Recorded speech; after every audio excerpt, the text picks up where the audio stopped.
5th மந்த்ல இல்ல 3rd month ஸ்கேன்ல கூட டாக்டர் பேபி திரும்பவே இல்ல. 3, 4 டேஸ் மாத்தி மாத்தி நான் திருப்பி திருப்பி பார்த்தேன். எனக்கு ரொம்ப பயமா இருக்கு அப்படின்னு சொல்லியிருக்காங்க. இதுக்காகவே ஆக்சுவலா ஃபியூ மந்த்ஸ் முன்னாடி நான் ஒரு செப்பரேட் வீடியோ போட்டிருக்கேன். அத பார்க்கலன்னா கண்டிப்பா போய் பாருங்க. But I am gonna repeat this answer for you especially in this video. Babies எல்லாரும் நம்மள மாதிரி தானேங்க. So how will they turn? நம்மளுக்கு வேணுங்கிற பொசிஷனில் அவங்க எப்படி படுப்பாங்க?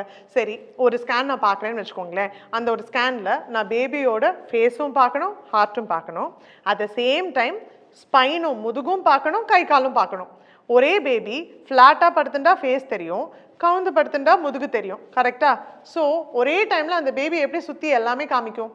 ஒரு 10 மினிட்ஸ் 15 மினிட்ஸில் பேபி நல்லா மூவ் பண்ணுறாங்க அப்படின்னா எல்லாமே பார்க்க வாய்ப்பு உண்டு. பட் சில babies are very comfortable lying down, curled up, ஸ்லீப்பிங்கிற போது கொஞ்சம் டைம் ஆகும். அதனால தான் மோஸ்ட் ஆஃப் த டைம்ஸ் எங்ககிட்ட ஸ்கேனுக்கு வரும்போது டாக்டர் நமக்கு 11 o'clock அப்பாயின்மெண்ட் கொடுத்தீங்க, ஆனால் என்னை கூப்பிடவில்லை, இல்லை பேபியும் டர்ன் ஆகலை, நான் நிறைய நேரம் நடந்துட்டேன் அப்படின்னு சொல்கிறவங்களுக்கு, நான் 1 hour வெயிட் பண்ணுறேன்னு சொல்கிறவங்களுக்கு நான் always I make sure I talk to them. போய் சாப்பிடுங்க, கொஞ்சம் வாக் பண்ணுங்க, தண்ணி குடிங்க, இல்லை பேஷண்ட் ரெஸ்ட் ஏரியா இருக்குது போய் ரெஸ்ட் எடுத்துக்கோங்க, லெஃப்ட் சைடில் இல்லை ரைட் சைடில் திரும்பி படுத்துக்கோங்க. அப்போது பேபி டர்ன் ஆக வாய்ப்புகள் இருக்குது.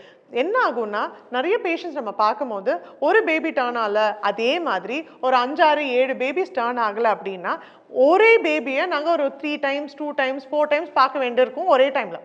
அஃப்கோர்ஸ் அந்த மற்ற அப்பாயின்மெண்ட்ஸும் புஷ் ஆகும் தானே. 2 விஷயம் இதில் நீங்கள் புரிஞ்சுக்கணும். ஒன்று, உங்கள் பேபி மாதிரி தான் மற்ற பேபிஸும். எல்லா பேபிஸும் பர்ஃபெக்டாக ஒரே டைமில் திரும்பணும்னு அவசியம் இல்லை. அது அப்நார்மலும் இல்லை. That's a normal thing. ரெண்டாவது, மெயினாக 5th மந்த் ஸ்கேன், யூஸ்வலாக 3rd மந்த் 7th மந்த் கூட அவ்வளோ ப்ராப்ளம் இல்லை. 5th மந்த் ஸ்கேனில் கொஞ்சம் டைம் எடுத்து பார்க்குறாங்க அப்படின்னா எல்லா உறுப்புகளும் கரெக்டாக பார்க்குறாங்கன்னு அர்த்தம். ஸோ அதுக்கு ஃபீல் பண்ணாதீங்க. ஒரு டே ஆஃப் எடுத்துக்கோங்க. That's only for your baby, right? Take off, get lot of food to eat that day. கம்ஃபர்டபுளாக க்ளோத்ஸ் போட்டுக்கோங்க, ஹாப்பியாக இருங்க, listen to something which you like.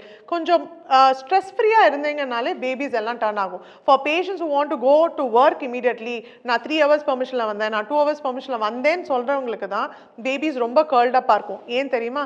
ஏன்னா அம்மாக்கோ அப்பாக்கோ சரி, அம்மாக்கு ஆஃபீஸ் இல்லைனாலும் அப்பா போகணுன்னாலும் அந்த மதர் இஸ் ரியலி ஸ்ட்ரெஸ்ட். அப்போ ஸ்ட்ரெஸ் ஆகும் போது அந்த ஸ்ட்ரெஸ் ஹார்மோன்ஸ் இன்க்ரீஸ் ஆகிறதுனால பேபியும் ரொம்ப கர்லப் ஆகும். அவங்களுக்கு தான் பேபி டர்னே ஆகாது.